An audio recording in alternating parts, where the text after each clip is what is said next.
बहुत समय पहले की बात है। एक छोटा सा गांव था, अनंतपुर। वहाँ एक गरीब लड़का रहता था। नाम था अर्जुन। अर्जुन की माँ बहुत बीमार रहती थी और उसका एक ही सपना था, माँ को अच्छा खाना मिले और वो खुश रहें। माँ, आज आप पहले यह खाना खाइए।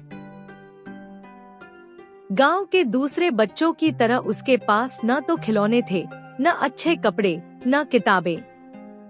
लेकिन अर्जुन के पास था एक साफ दिल और अपार प्रेम अपनी माँ के लिए। एक दिन अर्जुन जंगल में लकड़ी की तलाश में गया।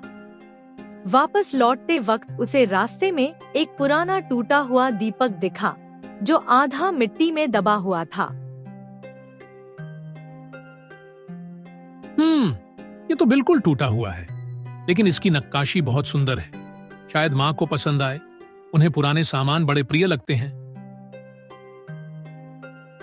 वह दीपक को साफ करने लगा। जैसे ही उसने उसे रगड़ा, दीपक से चमकदार नीली रोशनी निकलने लगी और एक आश्चर्यजनक रूपवती परी प्रकट हुई।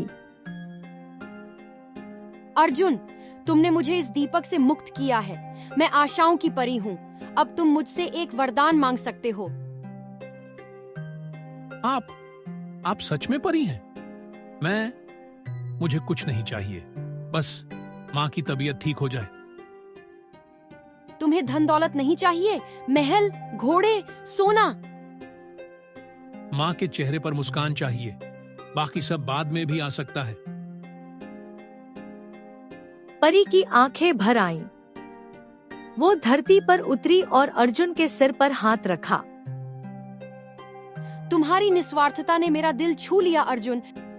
यह दीपक अब रोज एक बार तुम्हारी माँ के लिए स्वादिष्ट और पौष्टिक भोजन तैयार करेगा, बिना किसी मेहनत के। धन्यवाद देवी, आप सच में परी हैं।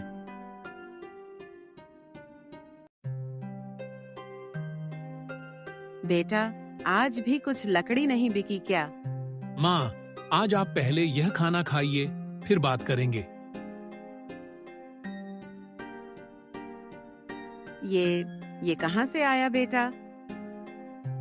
ये चमत्कार है माँ, एक देवी का वरदान। अब आप कभी भूखी नहीं रहेंगी।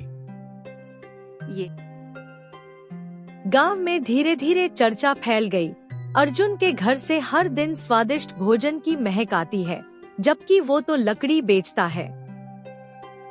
एक दिन गांव का साहूकार लाला हरिराम अर्जुन के घर आया।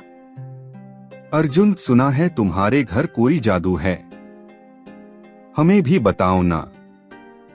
कुछ नहीं लाला जी, बस माँ की दुआ है। पर लाला ने छुपकर दीपक देख लिया और उसी रात वो दीपक चुरा ले गया।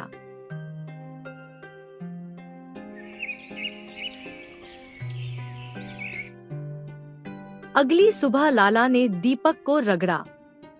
ओ परी, मुझे सोना दो, महल दो, खजाना दो। पर दीपक से कुछ नहीं निकला। चल झूठा दीपक, अर्जुन ने धोखा दिया।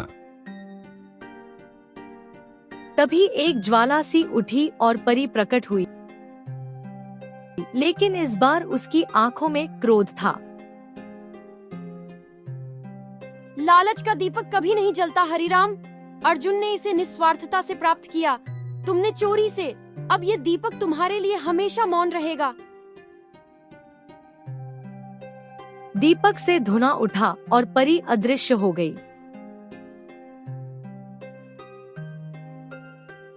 परी अर्जुन के पास लौटी। दीपक सुरक्षित है अर्जुन, पर अब मैं तुम्हें कुछ और देना चाहती हूँ, तुम्हारी माँ की सेहत। परी ने माँ के माथे पर हाथ रखा। चमत्कार हुआ। माँ की कमर सीधी हो गई, आंखों की चमक लौट आई, आवाज तेज हो गई। बेटा, मेरी पीठ दर्द चला गया।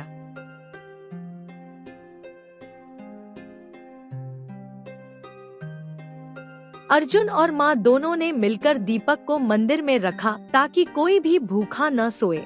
अब दीपक हर रोज किसी भूखे के लिए भोजन देता था, लेकिन केवल उस व्यक्ति को जो किसी और के लिए प्रार्थना करता था।